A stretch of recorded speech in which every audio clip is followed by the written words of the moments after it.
Donald Trump ये जंग indirectly हार चुका है।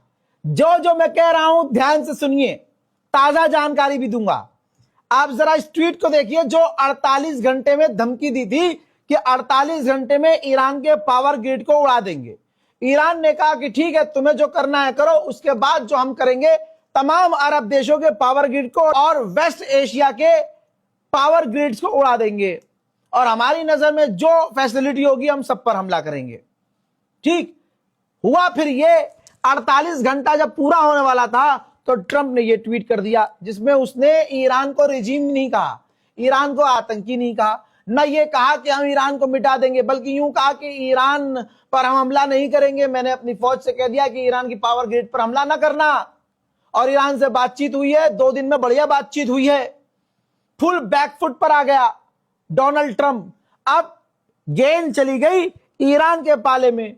ईरान ने शुरू में ही कहा था कि मुन्ना जंग तुम शुरू कर रहे हो, खत्म हम करेंगे।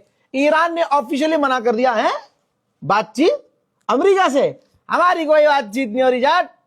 लेकिन मेरे दोस्तों, एक तरफ ईरान ने कहा कि हमारी बातचीत नहीं हो रही है, दूसरी तरफ ईरान से तुर्की के विदेश मंत्री ने और रूस के विदेश मंत्री ने बात की है। तुर्की ही इस जंग को बंद करवाने की मेहनत कर रहा है। ये देख लीजिए, अल जजीरा का सोर्स मैंने सुबह ही दे दिया था और बता दिया था कि तुर्की जंग रुकवाने का काम कर रहा है, यूरोपीय यूनियन से भी बात करवा रहा है ईरान की, और ईरान की बात इनडायरेक्ट तुर्की अमेरिका से भी करवा रहा है। और इसके बाद ठंडा पड़ने के बाद ईरान के विदेश मंत्री ने तुर्की के विदेश मंत्री से बात की, रूस के विदेश मंत्री से बात की, तो मुन्ना खिचड़ी तो पक रही है।